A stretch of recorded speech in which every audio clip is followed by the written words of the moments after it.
अस्सलाम वालेकुम। लें जी, आपकी बहन हाज़िर है आज बहुत ही मज़ेदार शामी कबाब की रेसिपी लेकर। देखिए ये बहुत ही मज़ेदार, रेशेदार और यम्मी है। आप एक बार बनाएंगे, इसको फ्रीज़ करके रखें और अपने बच्चों को दें, ख़ुद खाएं। कोई मेहमान आ जाए तो अचानक बना के दे सकते हैं।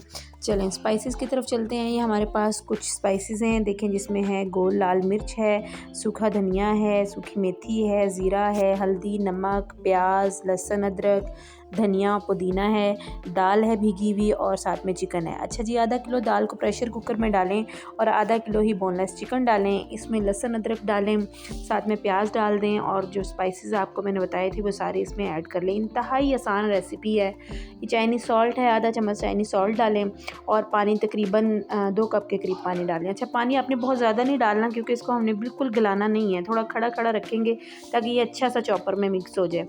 अच्छा, आपने 10 मिनट तकरीबन प्रेशर कुकर लगाना है। दूसरी तरफ हमने एक पैन में थोड़े से खड़े मसाले ले लिए हैं। ये खड़े मसाले इसके टेस्ट को बहुत इन्हेंस करेंगे। देखिए हमने सूखा धनिया, ज़ीरा, काली मिर्च, थोड़े से लौंग और दालचीनी के 2-3 छोटे पीस हमने डाले हैं। इसको हम ड्राई रोस्ट करने के बाद इसको ठंडा करेंगे। ठंडा करने के बाद इसको हाथों से ये मसल लेंगे। इसको आपने ब्लेंडर में, चॉपर में चॉप नहीं करना। हाथों से जो इसका अरोमा आएगा ना, वो आप देखिएगा, खुशबू इसकी जब कबाब में आएगी तो आप महसूस करेंगे कि बहुत ही यमी फ्लेवर आ रहा है। अच्छा जी, यहाँ पर हमारी दाल गल चुकी थी। मैं आपको दिखाती हूँ कि इतना इसको गलना चाहिए, बहुत ज़्यादा ये नरम नहीं होनी चाहिए। बस फिर मेरे पास हैंड ब्लेंडर था, मैंने प्रेशर कुकर के बीच में इसको चला लिया। आप चाहें तो इसको मिक्सी में कर सकते हैं, चाहें तो सिलबट्टे पे कर सकते हैं, वो आपकी मर्ज़ी है। ब्लेंडर में ये बहुत अच्छा हो जाता है। ये देखें, अब इसको मैंने एक शीट पे फैला लिया है इसको ठंडा करने के लिए, और जो मसाला हमने हाथ से किया था रोस्ट वो हमने इसमें डाला है और धनिया पुदीना डाला है। चाहे तो हरी मिर्च डालें। दरअसल मैं बच्चों के लिए बना रही थी तो हरी मिर्च फिर वो जब उनके मुंह में आती है ना तो फिर वो टेस्ट सारा उनका वो हो जाता है, चेंज हो जाता है, क्योंकि वो मिर्च इतनी ज़्यादा पसंद नहीं करते। आप चाहें तो बारीक बारीक चॉप करके डाल सकते हैं। अच्छा, मैंने इसको 2 हिस्से में कर लिया ताकि ये अच्छा सा फैला सकूँ इसको। मैं एक शीट के ऊपर मैंने इसको फैला लिया। इंतहाई आसान तरीका है इसका बनाने का। शेप का भी कोई मसला नहीं रहता, एक जैसी शेप रहती है।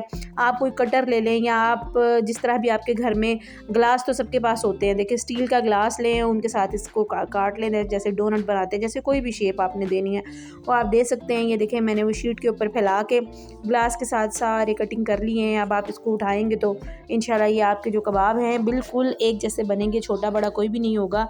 थोड़ा बहुत शेप का कोई मसला होगा तो हाथ से आप एडजस्ट कर सकते हैं। ये देखें, जैसे मैं कर रही हूँ उसको हाथ से एडजस्ट करें और ऐसे ही सारे आप बनाते जाएं। बहुत लजीज और बहुत क्विक बनने वाली ये रेसिपी है।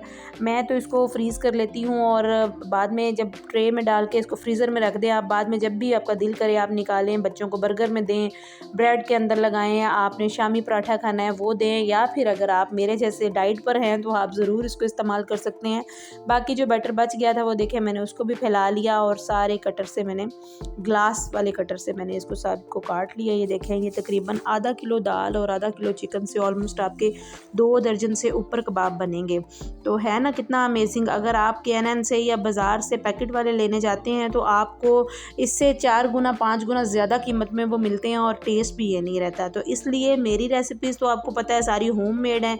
एजेंडा भी मेरा यही है कि जो भी बाज़ार की चीज़ें आप घर पे बनाएं, बल्कि ज़्यादा टेस्टी बनती हैं और इकोनॉमिक भी होती हैं। लें जी, मैंने ये सारे फिर जो बच गए थे वो काट लिए। शेप थोड़ी सी 19-20 हुई लेकिन हाथ से मैंने इसको एडजस्ट कर लिया। बस फिर मैंने इसको ट्रे में सारे ऊपर नीचे एडजस्ट कर लिया। ये बिल्कुल जुड़ेंगे नहीं, इसको क्लिंग रैप से आप रैप करें। उसके बाद आप इसको फ्रीज़ कर दें। जब आप इसको फ्रीज़ कर देंगे तो ये जैसे ही आप इसको उठाएंगे तो ये एक एक करके अलहदा होते जाएंगे, कोई इसका मसला नहीं है।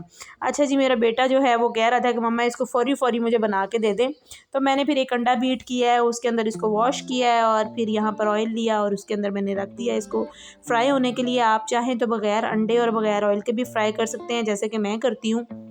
जब मैं डाइट कर रही होती हूँ तो तब मैं ये क्या करती हूँ कि खाली ही कबाब लेके उसको हल्का सा ग्रीस करके ऑलिव ऑयल के साथ तवे को, तो उसके ऊपर मैं फ्राई कर लेती हूँ अंडे के बगैर ही। तो ये देखें कितने प्यारे गोल्डन इसका कलर आया है। मैं जब ये गोल्डन हो जाए तो इनको प्लेट में निकाल लें। इसके साथ आप ग्रीन चटनी और केचप के साथ इसको सर्व करें, या कोई भी आपकी पसंद का सॉस हो तो उसके साथ भी आप खा सकते हैं। बहुत ही मज़े के बने थे, बहुत कम बजट में ये बन गए थे और बहुत ही ज़्यादा क्वांटिटी में बने थे।